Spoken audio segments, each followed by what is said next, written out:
And hello, everybody. Welcome to the Refresh Point YouTube channel. You are here at the BCS Weiß Schwarz Regional for Duluth, Georgia. It's the finals. It has Mochi Mano on one side, Steve L on the other side. And if you've watched all of our previous videos, you'll know these are returning characters. It's Azur Lane 8 standby versus hololive 8 standby. Who can simply hit the face a little better? Right. We're slowly turning into a meta where apparently all we do is vanilla. We have two decks with the same sort of imperative. We want to control the board, and we want to just deal reasonable chunks of damage while we hope that our opponent takes those reasonable chunks of damage. Steve L's deck, much more board gripping, board controlling, whereas Mochi's deck is much more deck controlling, specific mathematics where it matters, more technical sorts of plays, a lot less. Yeah, you're force. focusing a lot on doing the math with Aqua potential, Polka math, Muna discarding math, etc., etc. The Louis, right? The 1-0 Louis, that's top check on attack. While on the other side with Steve L, your main focus is please let my deck state be on rails and let's slam 3-3-3 every single turn. Right. So we're seeing Mochi get the first turn again. And we know that Steve L is playing cats, and there's nothing a cat deck likes more than going second. Yeah, Fuso Yamashiro here, coming onto the board soon. I think that if you're playing cats and you don't open cats, you honestly it feels so horrid. But we do see the cat opener being executed. Steve trying to figure out what's great about cats in a standby deck is what just happened there, where he had a card that's dead in hand, is only really good as a standby target. Just throw. I mean, not even that one. That's the Fumio, I think. Yeah, or the Golden Hind here. Yeah. Yeah, it's the shuffleback effect, like the Arisa played earlier in the tournament, but here it's gonna be, just 3-3, 3-3, and not for nothing. Either way, we're not playing level 3s at level 0. Hear me out, guys. All right. Right. So the cool thing about cats is they are challenging to respond to. So Yamashiro, pretty big. Yeah. So we're talking 4,500 power. 4K. Yeah. 3K plus 4. Plus 1K. So 4K is a lot. Now, Mochi Mano's deck does have some responses, since you have the Iroha level 0 that gives power, and we know he has it. He bounced it back on the previous turn. So Iroha plus the Crony or the Miko does have enough power to get over. Unless you don't reveal a character on top. Unless you whiff it, in which case it doesn't. Mochi Mano, thinking about a brainstorm to try and get the power to get a cat off the board, is going to hit, is going to search. Is he going to search another Iroha? Yeah. Right. Do everything we can to slow the onslaught. Get the Yamashiro off the board. Force Steve L to continue to have to make plays. You want to, especially in this kind of these 8 standby matchups, you want to make your opponent's life the most miserable possible. You want your opponent to have no fun, and you want to have all of the fun. And so tamping down on whatever they're doing on the other side is what you want to do. Right. So we do get the power reveal off the second one and have standby in hand. So the question becomes, is there anything good to stand by? And it looks like we just discarded something good to stand by using the Muna. So once again, we see that sort of mechanic synergy on display, where Muna pitches a card that is immediately standby to the board. Yeah. And thankfully, I don't believe he triggered another standby. So just soul triggers and enter a cat and hopefully plus off of the Iroha. I think that's one success, right? Go again. Yeah, these are not optional. So does another success. We do get both. 4 clean cards also. That's incredibly good. And, just a little bit lucky. You need both skill and luck to win a Weiß Schwarz game. And also a BCS Weiß Schwarz Regional. Yeah, so after being out a pretty decent amount of climaxes, getting a free 4 damage mill is pretty solid. On the other side here, Steve L also out. Actually, I think a not small amount of climaxes. I think that's two or 3 in the waiting room. We're to get a waiting room shuffle here. I think it's 2. I think 1 in hand, or it's 1 or 2 in hand. We do have the cats reestablished. There's a spotted a Chen Hai for some hand fixing here, but yeah, it's horrible actually. There's nothing in that hand. The rest of that hand was all 3-2s or something. That's not great. So it's 2 swings here. And again, like a key part of that kind of strategy is you want to go 3-3-3, not 3-3. Right? Yeah, attacking twice at level 1 is really tough. The upside is he lands it. The downside is now Mochi wa Mano is going to exacerbate whatever hand problems exist on the other side of the board by removing both of those cats and forcing Steve L to make more plays. He also triggered a standby during the turn, so even less chance of blocking or hitting brainstorms in the future. This is kind of like the negative feedback loop that can happen when your hand is weak in Weiß Schwarz. Yeah. And yeah, we didn't see the Deutschland brainstorm draw to try to jettison us out. There was a Chen Hai in the hand. I'm nearly certain that I saw it there, but maybe the hand was literally that bad that it's not even worth fielding. That it would risk something, but I'm not sure. It could have also just not been Chen Hai, not for nothing, but yeah. All right, so we're seeing the polka resolving. Mochi wa Mano had a chance to add the 2-2, did not want to add the 2-2, and so milled a little further and hit a climax, but probably okay. It's tricky, right? No, there's an Oski here, right? You want to... for the polka ad, yeah. Right. Yeah. You want to be keeping the game stable against a deck that has so much damage potential. And so milling excessively can get you into trouble. But, I mean, in this instance... no. He resolved Choco combo, got a soul trigger, sticks 6 damage into Steve L's face. The dooming begins. Yeah, 2 levels in the first deck is real tough.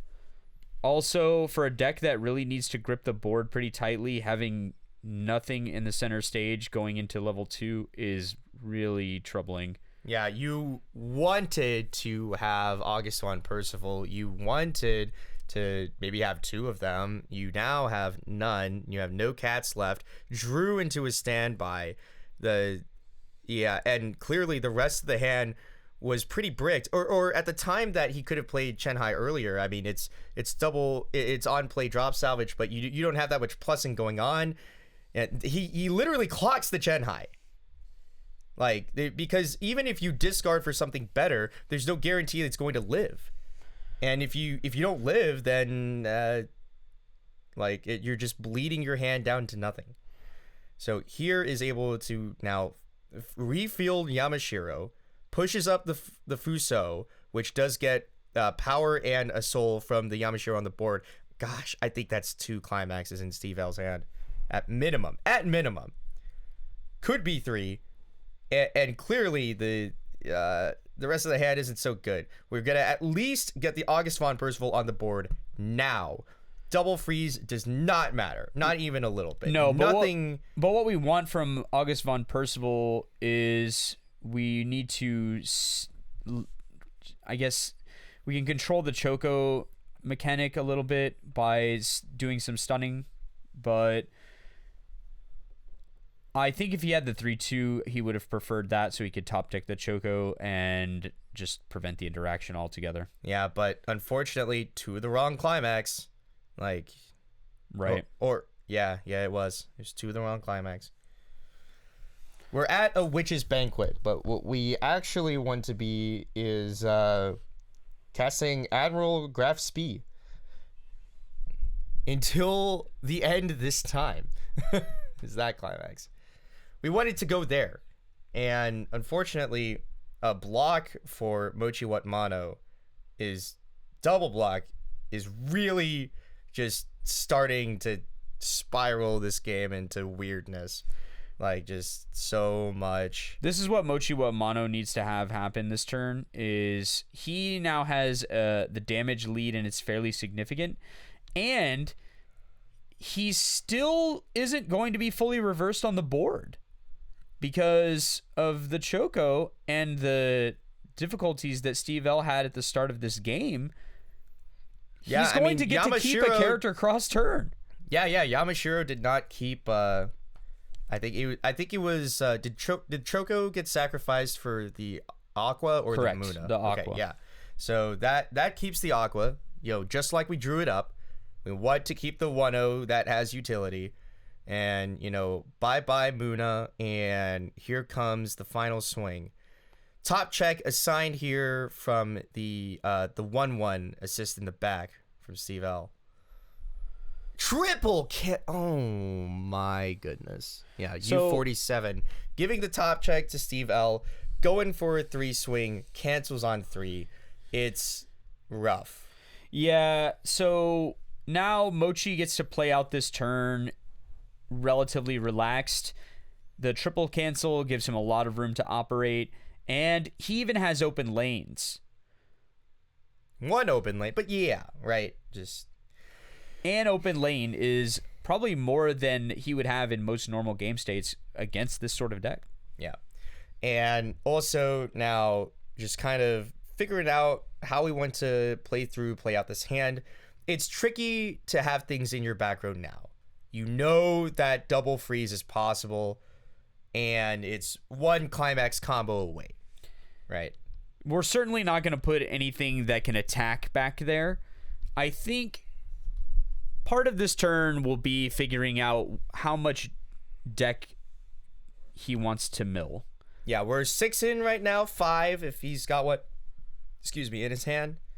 So, not the worst, not the best. We're, again, still level 1, not for nothing. It's kind of the state of any damage you stick is good, and any more that you block is just kind of pushing you further into the advantage as it is. So we're not going to clock, and we're going to instead brainstorm. It hits, and right, so he searches for Choco. So he has it, so that's 4 left in this deck. So we're being careful with this one. Right. So now we're gonna recombo because the Choco is gonna get discarded to the Muna, and then we're gonna recombo the Choco combo. And I don't think there's the power here to get over August von Percival, and I don't think you really care. No, and if you're the Azur Lane player, you super don't care because you can just hand encore it.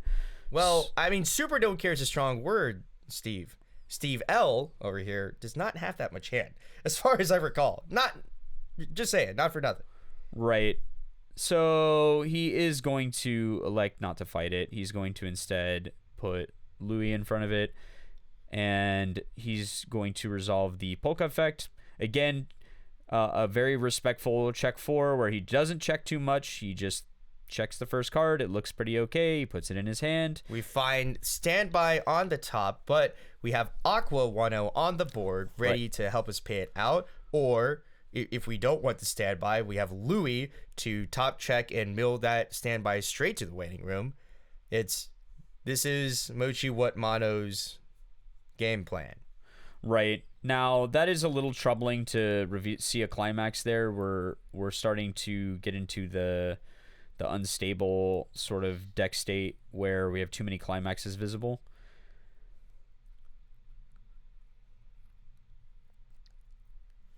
We're deciding between some different choices, but this is kind of what Steve L needs. Is he kind of needs the deck state to wobble a little bit here, so that he can try and catch up next turn against whatever damage comes down this turn, because the damage lead isn't that big at this point. Mm-hmm. Now, this 3 is going to have a lot to say about that. Yeah, and Mochi Mano choosing to swing with the Aqua first, while you could attack with the Louis.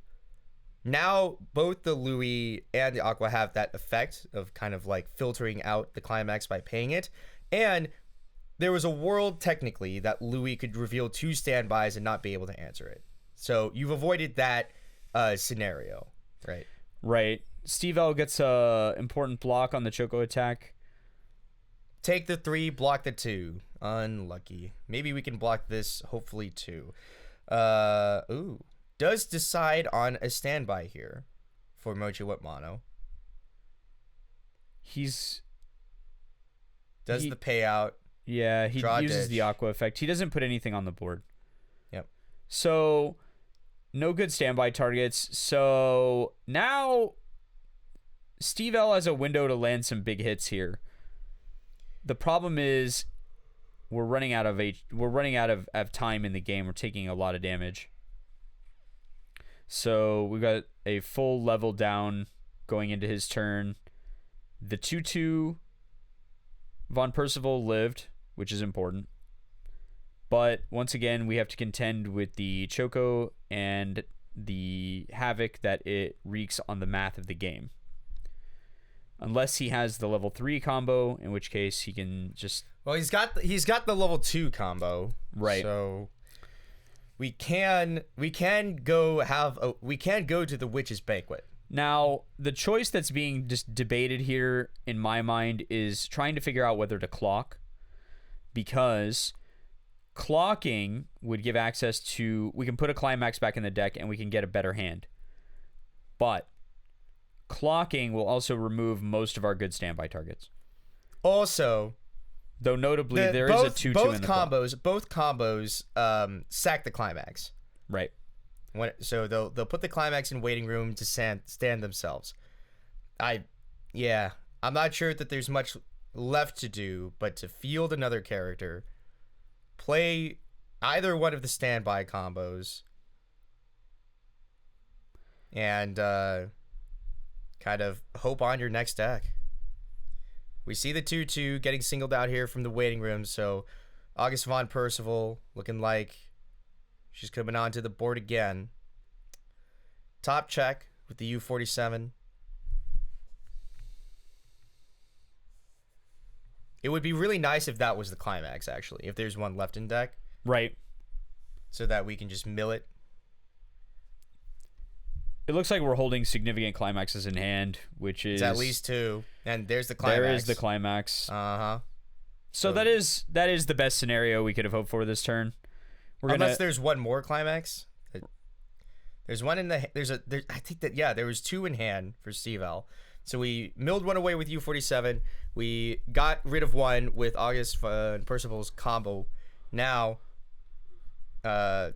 you really hope that Mochi Mano is going to catch up with you somewhat. And being forced to attack with the Unicorn, not be able to resolve either the heal or the brainstorm at any point, is rough. You see that Steve L's hand is horrendous. He's going back 6, which means at least 1 in hand. Yeah. Well, you know that there was at least 1 in hand. Is that did he pay? Was there a standby trick? I don't believe that there was a standby triggered by Steve L. In this game, so I don't know that there's one in the stock, and also maybe there's just 2 in hand. I think it is 2 in hand. I think it's just 2 in hand. And that's tough. Yeah, it is tough. What you need here is all of this to stick, and Mochi Mano needs to go to a medium-high level 2, and then you can try and control the game in your next deck if you can get some cancels. Yeah, block at least, like double block on the next turn. Yes. We need double block on the next turn. keep the August von Percivals, don't get answered in any meaningful way, and try to get stable. Here's the first hit, really important hit. Yeah, we need to at the very least get him to level 2. And success, mission success. Right. Now, try for mid 2, hopefully. Right. He's taking some time to think about it. There is a soul trigger, but it is the Admiral Graf Spee. What's happening here? It's 1, 2, 3. Yeah. Okay. Cancels. Rough. All right. Standby. That's only target is Admiral Graf Spee. No rune, so no soul down shenanigans possible here. So now we got 2 hits. We got 2 good hits. This is kind of what we wanted to have happen. We wanted all of it to stick, but this is the compromise that we're taking. No, I don't think there's a standby in Mochi Mano's hand.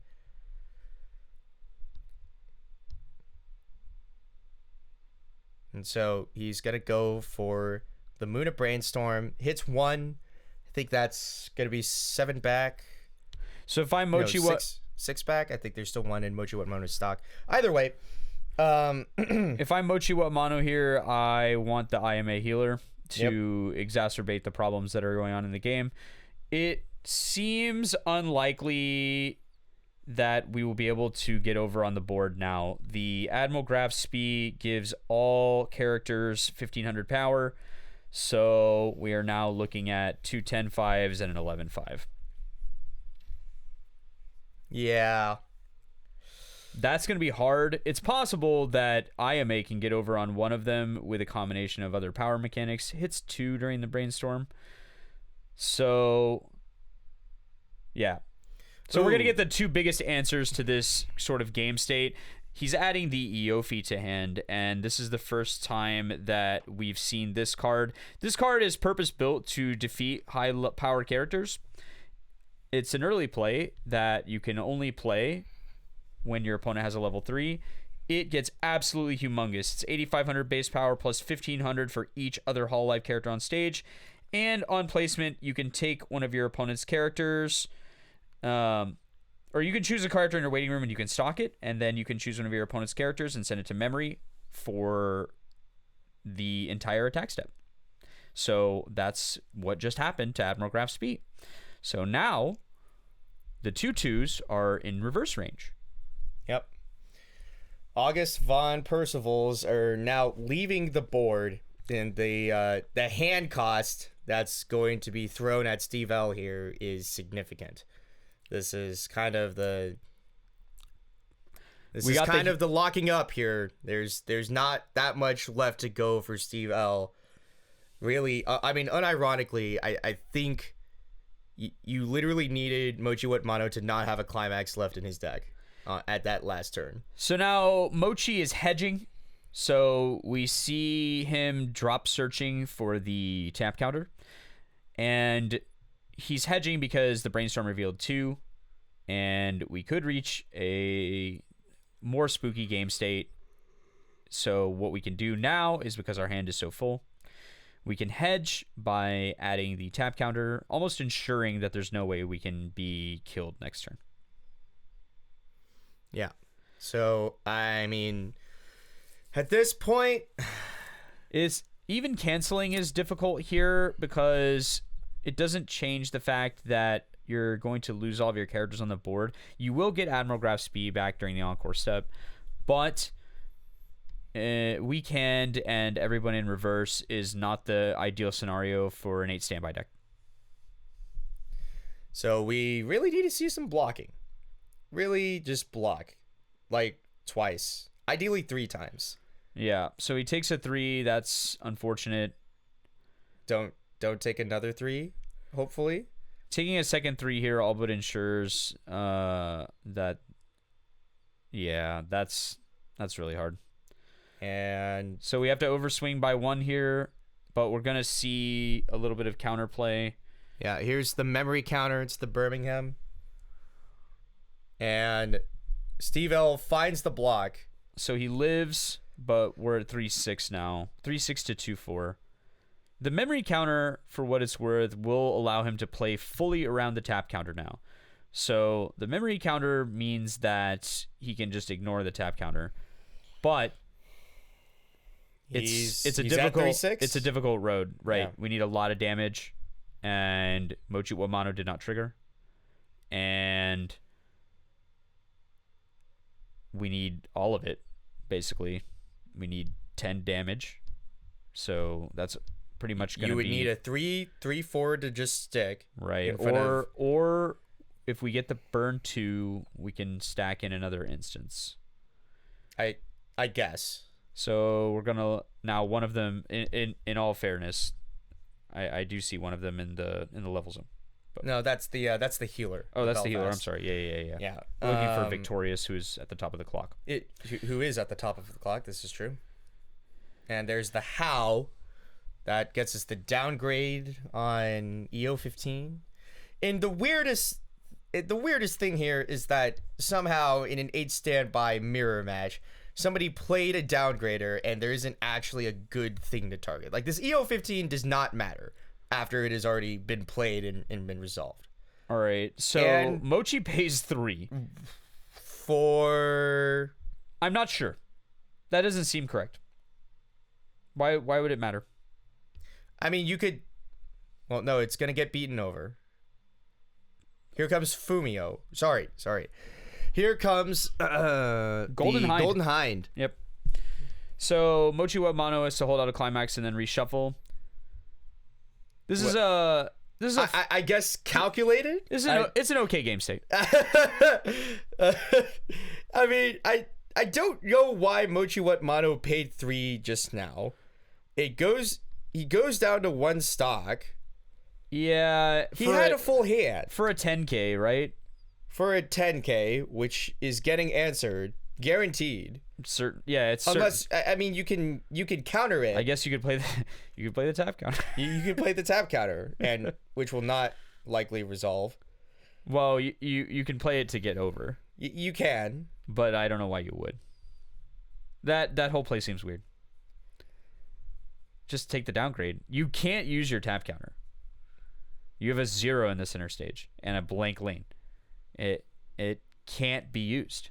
Yeah, because Steve L can guaranteed swing into the empty lane, swing side into the 0 for no damage penalty, and then once you swing to the last character, nothing to be tapped. Right. So that pay 3 seems very strange. I guess Steve L mind gamed him into decompressing him further for the Golden Hind shuffle back. Yeah, I mean, I guess that's true. That was a strange sequence, but it worked out for Steve L. I would love to know why he paid 3 there. That doesn't make sense to me. Maybe he doesn't want to give side targets, but he has so much life that he has so much, damage to go that he's not going to side anyway. He has to. It's all fronts. There's no way. Well, he has to side once, but it's going to be into the level 0. Thus, it does not matter. Yeah. Also, cancel once, and now the game's over. Yes. All right. Yes. That is unfortunate for Steve L. Just a really, really rather unlucky game. Yeah, I mean, and this is just the nightmare scenario, and he canceled twice, and now what? Now nothing. The pay 3 looks even stranger in this context. Yeah, now you could have had resources to, I don't know, like dig for something more. It's 1-1-1 at this point, but I mean, yeah. So he hits him to 3. Okay. I mean, but he can't cast 3s, nor does he want to. He just wants to. He got the back row double frozen. Yeah, but he has a full hand. I mean, yeah, he just wants to go 1-1-1 here and call it a day, I would think. I mean, is it okay? 1, 2, 3, 4, 5, 4 or 5. It is theoretically possible for Steve L to block 3 times. Okay, yeah. Wait, didn't that get frozen? It did not. He did not play the 2-2 combo. Oh no! He has the rune. Oh my goodness. Okay, so we have neck 2 soul on a guy, right? Right. Yeah. which is what he's doing now. Yeah. So he now stand by the rune during the previous turn. Got it. I got the art mixed up. So now Steve L needs to block twice. Sometimes unlucky. All right. Right. So it was that is the right way to approach that end game for Mochi what Mano. You just show him the ones and ouch, climax on bottom. Never lucky. Don't look. I mean, don't tilt yourself. Well, I mean, they are both going to Worlds. Yeah, so in a way, they're both winners, but Mochi winning even more. Yeah. Mochi what Mano wins the tournament after previously having gotten third at a tournament. He has played 3 different 8 standby hololive lists to success during this season. It's just his deck to pilot, I suppose. Wasn't it 2? I think he did fairly well at another event. Oh. Then there you are. That's Mochi what Mano winning BCS Duluth, the Weiß Schwarz Regional in Duluth, Georgia. Taking away the prize card, a free flight, free hotel, and a chance for glory. Steve L. And on the other side of the bracket, for what it's worth, you can look at the tournament report, but Fresh Cabbage got third over Tokumo for the third place invite. And that was a game. That was a game. I'm not sure you could quantify it as good in the sense that on his first turn at level 1, Steve L definitely swung twice because his hand was so poor. However, there was also not... It feels like in some of the other games you can kind of pinpoint some, kind of combination, like really kind of poor misplay combined with bad luck to kind of push the game state into a really poor scenario in all the other Top Cut games. So we're thinking about the top 16 game. There was just an overcommitment at level 0, it feels like, into drawing the opposite of the nuts, actually. Drawing the bricks. Drawing nothing, actually. Drawing the horrors, and then, death spiraling from there. And in the top 8 game, we witnessed the Bang Dream nightmare that kind of plagues the Maiko and Ave Mujica players in their sleep. If you go to bed as a Bang Dream player and you have a nightmare, it might be a game like that.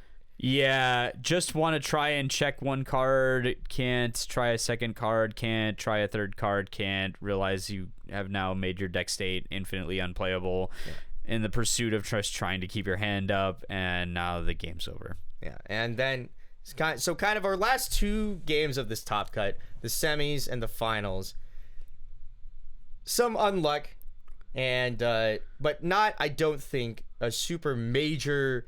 There wasn't like a major kind of super misplay going on that kind of tilts the game in a specific way. It was kind of like Tokumo taking 3s forever. Yeah. Which is not good. That's also... You could argue that's a misplay in the sense of you've misplayed your luck.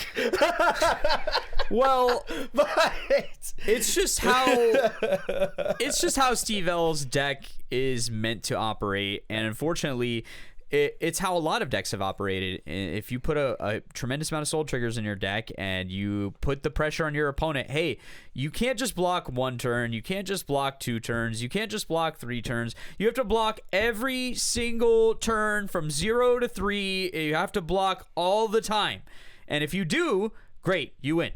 But I'm going to make you do it. And if you wobble even a little bit, I will be there. I don't need climaxes. I don't need anything. Well, I mean, he does kind of need climaxes. He needs to get the cards on the board. Doesn't need the damage from the climax. Sure, okay. It's just yeah, like the damage. From other places. The damage is just consistent. It's the same damage all game. Same damage. So you have to just be able to stay deck stable for a long time. That's hard to do. And in the finals, Mochi what Mano did in fact block, I think, literally every single turn, at least once and twice more often than not. Yeah, he blocked in some deck states where it was mathematically unlikely, and that helped him a lot. And then at the push phase of the game where Steve L really needed to stick something, he couldn't. And the triple block right at the end of the game just kind of ices things and makes the game virtually unwinnable from that state. And really just the unluck for Steve L going throughout the whole game. Just, when you take the 3-6, there's not that much more to say.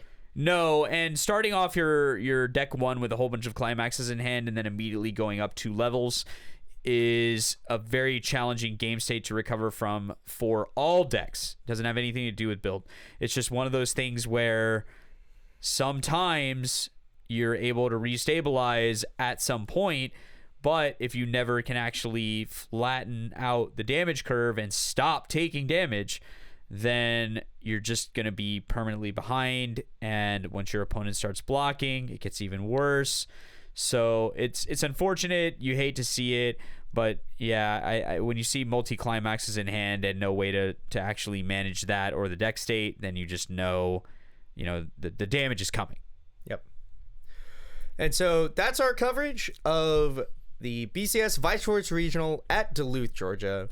Thank you for watching. Congratulations to all the players that did some winning. Congrats to Mochi Mano, Steve L, Fresh Cabbage, Tokumo for making it all the way up, but unfortunately losing to Fresh Cabbage. Sometimes unlucky. There are two more. There's one more U.S. based regional at time of recording in Philadelphia. If you go to BCS Philadelphia. At the time of recording, the BCS Toronto Regional is coming up. And so if you're watching this and you're thinking about trying to do some winning, and you're in North America generally or able to travel there, then there's your options. Yeah. And for now, I'm Ben, this is Steve, and thank you very much for watching. We'll see you next time.